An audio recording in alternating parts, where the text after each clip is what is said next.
One Piece live action season 2 के 90% chance है कि वो बहुत बेकार हो, और वो उतना ही बेकार होगा जितना बाकी एनिमे के लाइव एक्शन बेकार थे, जैसे डेथ नोट और एवेटार द लास्ट एयरबेंडर। अब मैं ये इतनी बड़ी बात बस हवा में नहीं फेंक रहा हूँ, इसके मेरे पास मेनली 3 रीजंस हैं, और वो 3 रीजंस बहुत बड़े हैं, क्योंकि वन पीस के लाइव एक्शन का सीजन 1 ग्रेट था, स्टोरी वाइज नहीं क्योंकि उस डिपार्टमेंट में वो ओके था, लेकिन फैंस के लिए लाइव एक्शन पसंद इसलिए ज्यादा आया क्योंकि वो कंप्लीट टट्टी नहीं था, क्योंकि इससे पहले सारे एनिमेस की लाइव एडेप्शन की रेंज घू से लेके महागू थी। तो अचानक से एक डिसेंट, काफी वन पीस फैंस के लिए काफी बढ़िया वन पीस का लाइव एक्शन आता है, तो वो काफी है, और वो नेटफ्लिक्स में 80 फ्रिकिंग प्लस कंट्रीज में टॉप 10 में आता है। अरे बाप रे, तो ये पॉसिबल भी कैसे है कि सीजन 1 जहां इतना ग्रेट था वही सीजन 2 बहुत ही टट्टी होने वाला है? वेल, इसके 3 रीजंस, और फर्स्ट रीजन है स्टोरी लाइन एंड पेसिंग। अब अगर स्टोरी लाइन पे आए तो जी हाँ, मेरे को पता है कि वन पीस की स्टोरी कितनी ग्रेट है, लेकिन वो ग्रेट स्टोरी स्टार्ट होती है एलाबास्टा से, और उससे पहले उस लेवल स्टोरी टेलिंग सिर्फ आर्लोंग पार्क में थी और थोड़ी बहुत बराटिये में। तो फिर यहाँ प्रॉब्लम ही क्या है? क्योंकि एलाबास्टा तो फर्स्ट ही सागा है ग्रैंड लाइन की, लेकिन प्रॉब्लम यहीं से तो स्टार्ट होती है, क्योंकि ये फर्स्ट सागा है, फर्स्ट आर्क नहीं। तो फर्स्ट सीजन में थे 8 एपिसोड, और दूसरे सीजन में भी वो 8 ही एपिसोड ला रहे हैं, जो कि मेरे हिसाब से 13 या 15 एपिसोड्स कर देने चाहिए थे, लेकिन नेटफ्लिक्स एक 15,000 सब्सक्राइबर्स के चैनल को क्यों मानेगा? तो क्यों ना तुम अभी के अभी सब्सक्राइब करो इस चैनल को, और कम से कम इसका डबल, 3 गुना, 4 गुना, 5 गुना लगान कर दो। अब फर्स्ट सीजन काफी फास्ट था, क्योंकि फर्स्ट सीजन ने टोटल में 95 चैप्टर्स को कवर किया था, और वहां पे स्टॉप किया था जहां पे लूफी की फर्स्ट बाउंटी रिलीज हुई थी। तो लाइव एक्शन का सीजन 2 अगर पूरी अलाबास्टा को कवर करता है तो उनको कवर करना होगा 96 चैप्टर से लेके 217 चैप्टर्स तक, जो कि इतना ज्यादा बड़ा नंबर नहीं लगता अगर हम इस कॉन्टेक्स्ट में गिने, क्योंकि ये फर्स्ट सीजन से सिर्फ 20 चैप्टर्स ही ज्यादा होंगे। अब देखो भाई, फर्क तो पड़ता है, क्योंकि अगर तुम 4 इंच से 6 इंच में जाओ, अरे भैंचो किसकी बात कर रहा हूँ। हाँ, तो मैं कह रहा हूँ कि हमें भूलना नहीं चाहिए कि सीजन 1 में कितनी सारी स्टोरी बीट्स को शॉर्ट किया था, और कुछ स्टोरीज को तो सीधा काट ही दिया था, जैसे उस के बहुत सारे सीन्स को काट दिया था, और बराटिये आर्क में लूफी वर्सेस डॉन क्रीक की पूरी फाइट को ही हटा दिया था, और डॉन क्रीक को तो मीहॉक के हाथों मरवा दिया। भाई साहब, मुझे पता है ये चेंज किसी जोरो फैन ने करा है। तो सीजन 1 में जब 95 चैप्टर्स को 8 एपिसोड में कवर करा तो इतनी सारी स्टोरी बीट्स को हटा दिया, तो अगर सीजन 2 में 8 एपिसोड्स में 120 चैप्टर्स की स्टोरी ली तो आधी स्टोरी ही हटा देंगे वो, क्योंकि सिर्फ 8 एपिसोड्स में इतनी सारी स्टोरी इंक्लूड करना ही इम्पॉसिबल है। तो यहाँ लाइव एक्शंस के मेकर्स ने इम्पॉसिबल को पॉसिबल बनाने की कोशिश ही नहीं करी, उन्होंने इन 120 चैप्टर्स को 2 सीजन में डिवाइड कर दिया। तो यहाँ सीजन 2 एंड होगा जब वो वॉपल को डिफीट करेंगे और चॉपर को अपने क्रू में ऐड करेंगे। तो एक्चुअली में फर्स्ट रीजन में बैटल हो रहा है पेसिंग वर्सेस स्टोरी का, और वन पीस लाइव एक्शन के मेकर्स ने चूज करा है पेसिंग को। तो इसी वजह से सीजन 2 में मेरे हिसाब से इस लाइव एक्शन की पेसिंग एकदम परफेक्ट होगी, क्योंकि जहां एनिमे के एक एपिसोड में 24 मिनट्स होते हैं, जिसमें से ओपनिंग और एंडिंग को हटा दो तो बचते हैं ऑलमोस्ट 21 मिनट्स। तो इतने टाइम में एक मॉडर्न स्लैश सीजनल एनिमे 2 से 3 चैप्टर्स इंक्लूड करता है, और ये एक मॉडर्न एनिमे की बात कर रहा हूँ, जैसे Jujutsu Kaisen. One Piece anime की तो तुम भाई बात ना ही करो मेरे आगे, तो बेहतर है, लड़ाई वड़ाई हो जाएगी। वो तो भगवान का शुक्र है द वन पीस आ रहा है। वो साले हाफ चैप्टर्स को पूरा एक एपिसोड तक खींच रहे थे। ओह कंट्रोल।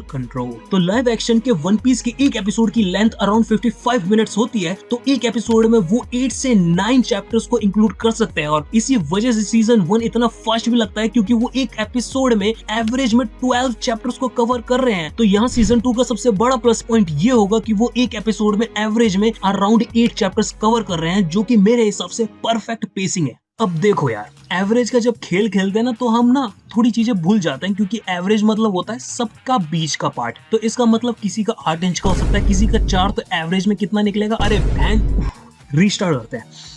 Breathing exercise. तो थ्योरी में 8 चैप्टर्स पर एपिसोड हो सकता है, लेकिन रियलिटी में किसी एपिसोड में सिर्फ तुम 5 चैप्टर्स को कवर कर रहे हो, और किसी एपिसोड में तुम 15 चैप्टर्स को कवर कर रहे हो। जैसे सीजन 1 के फर्स्ट एपिसोड में सिर्फ 5 चैप्टर्स कवर हुए थे, लेकिन एपिसोड 7 में उन्होंने फ्रीकिंग 26 चैप्टर्स को कवर कर दिया था एक ही एपिसोड में। लेकिन सीजन 2 में ऐसा भांग भोसड़ा नहीं होगा, क्योंकि उनके पास काफी रूम है, क्योंकि वो सिर्फ 60 चैप्टर्स को ही कवर कर रहे हैं सीजन 2 में, जो कि 35% कम होगा सीजन 1 से। लेकिन सीजन 2 की quote unquote slow pacing season 1 से काफी भारी पड़ सकती है सेकंड सीजन पे। और बाय द वे यार, अलविदा कितनी माल बन गई है ब्रो। ओ सॉरी डिस्ट्रैक्ट हो गया। अब देखो मैंने क्या कहा था, बैटल चल रहा है पेसिंग वर्सेस स्टोरी में, और मेकर्स ने चूज करा है पेसिंग को, तो सैक्रिफाइस क्या हो रही है? स्टोरी सीजन 2 में। क्योंकि अब अगर हम वन पीस की स्टार्टिंग में सबसे वीक स्टोरी सेक्शन को देखें तो वो है जब स्ट्रॉ हैट्स ग्रैंड लाइन में एंटर करते हैं और जब तक वो एलाबेस्टा तक नहीं पहुंचते। और ये weak story line One Piece के हिसाब से पहली बता दूं, क्योंकि हम सबको पता है कि reverse mountain, whisky peak, little garden, drum island, ये आर्क्स आर्लोंग पार्क जितनी अमेजिंग नहीं है, और आर्लोंग पार्क के बाद अमेजिंग आर्क आती है एलाबेस्टा। और हमें एलाबेस्टा आर्क इसलिए इतनी अच्छी लगती है क्योंकि उसका बिल्डअप 4 आर्क से चल रहा था, रिवर्स माउंटेन से लेके ड्रम आइलैंड तक। जैसे सीजन 1 लाइव एक्शन में आर्लोंग पार्क का बिल्डअप भी पूरे सीजन चल रहा था, जो कि एनिमे में नहीं था, जो मेरे हिसाब से लाइव एक्शन ने बेटर बिल्डअप किया था आर्लोंग को। और इसी वजह से सीजन 1 की एंडिंग इतनी सेटिस्फाइंग लगती है क्योंकि उसका मेन विलन आर्लोंग था, जिसका पूरे सीजन में बिल्डअप चल रहा था। अब अगर सीजन 2 में भी कोई एक खतरनाक सा विलन होता तो ये सीजन भी ग्रेट निकलता सीजन 1 की तरह। अब क्योंकि सीजन 2 में वो एलाबेस्टा आर्क स्टार्ट नहीं करेंगे तो सीजन 2 का एंड होगा ड्रम आइलैंड से। तो लूफी का फाइनल अपोनेंट क्रोकोडाइल जैसा अमेजिंग विलन नहीं होगा, वो होगा ये गू विलन वॉपल, जो क्रोकोडाइल की उसकी जूती की धूल के बराबर भी नहीं है। अब इस प्रॉब्लम को वो ठीक कर सकते हैं अगर वो वॉपल के कैरेक्टर को एक ग्रेट विलन बना दे, मतलब उन्हें वॉपल का पूरा कैरेक्टर चेंज करना होगा मांगा और एनिमे में से, जो वो कर सकते हैं। और अगर सीजन 2 में उन्होंने अच्छे से ये कर दिया तो उनकी कुछ प्रॉब्लम्स ठीक हो सकती हैं। लेकिन फिर भी एक चीज जो ये सीजन 2 में चाहकर भी ठीक नहीं कर सकते,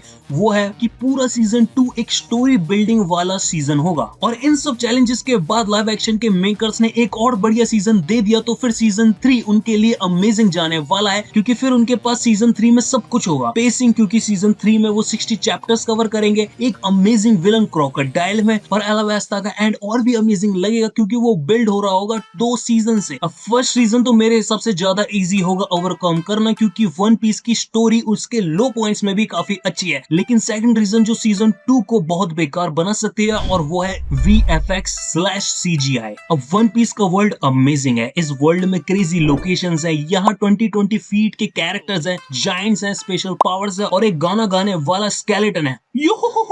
और इसी वजह से सीजन 2 पे बहुत बड़ा डेंजर है, क्योंकि ग्रैंड लाइन में आता ही वन पीस का वर्ल्ड 100 टाइम्स क्रेजियर हो जाता है, क्योंकि सीजन 1 पूरा ईस्ट ब्लू में था, और सीजन 1 में सिर्फ 2 चीजें ही थी जो VFX मांग रही थी, एक लूफी की पावर्स और दूसरा फिशमैन स्पीशीज। और फिशमैन में तो उन्होंने ऑलमोस्ट हक दिया सीजन 1 में, क्योंकि आर्लोंग एनिमे में कितना खतरनाक लग रहा है, और लाइव एक्शन में बस ऐसा लग रहा है कोई कॉस्प्लेयर है। और सीजन 2 में ये VFX और भी क्रेजी हो रहा है, जिसमें सबसे बड़ा एग्जाम्पल है चॉपर। वेल, अभी तक तो चॉपर का CGI बढ़िया लग रहा है, लेकिन क्या ये CGI फाइटिंग में भी उतना ही बढ़िया होगा जितना ये नॉर्मल में है? और बहुत सारी चीजें हैं जैसे जायंट्स, इतने सारे एनिमल्स, लोकेशन। अब यहाँ पे CGI टॉप नॉच होना चाहिए, क्योंकि ये सीजन है बिल्डअप करने का, तो यहाँ पे एनिमेशन डिपार्टमेंट को हैवी लिफ्टिंग करनी होगी। तो होप करते हैं कि सीजन 2 के हर एपिसोड का बजट एटलीस्ट $10 मिलियन है।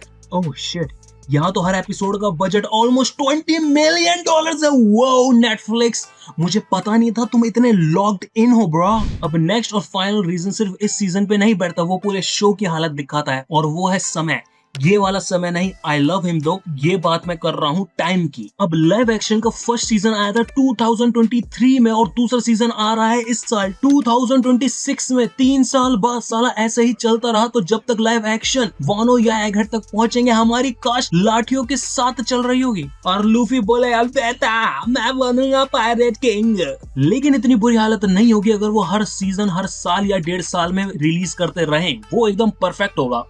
लेकिन फिर उसके लिए सबको नॉन स्टॉप बस काम ही करते रहना पड़ेगा, जो कि उन्हें करना चाहिए, क्योंकि मेरा एंटरटेनमेंट ज्यादा जरूरी है तुम्हारी लाइफ से। क्या मतलब तुम्हारी माँ मरने वाली है वो हॉस्पिटल में, ऐसी की तैसी उस बुढ़िया की, तू सीजन 3 निकाल जल्दी से। अब मैं इसलिए इतना जल्दी बोल रहा हूँ क्योंकि फिर लोगों की हाइप रहती नहीं है, और लोगों को याद भी नहीं रहता कि भाई पिछले सीजन में हुआ क्या था। और इंडिया में तो ये ज्यादा जरूरी भी है, क्योंकि हम जैसे वन पीस नर्ड्स तो हमें एक एक चीज याद रहती है, लेकिन जो नॉर्मल लोग हैं जिन्होंने सिर्फ लाइव एक्शन को देखा है, जैसे मेरे पापा, उन्हें तो अब याद भी नहीं रहेगा कि वन पीस कुछ था भी। तो अगर वो 1.5 साल में एक न्यू सीजन लेके आते रहे तो वो परफेक्ट रहेगा। अब देखो यार, वन पीस का फैन हर कोई चाहता है कि सीजन 2 बढ़िया निकले, क्योंकि सिर्फ वन पीस एक एनीमे है जिसका लाइव एक्शन इतना बढ़िया निकला है, और वो बढ़िया भी निकलना चाहिए ताकि मैं ऐसी ही वीडियो बनाते बनाते उससे पैसे छापता रहूं।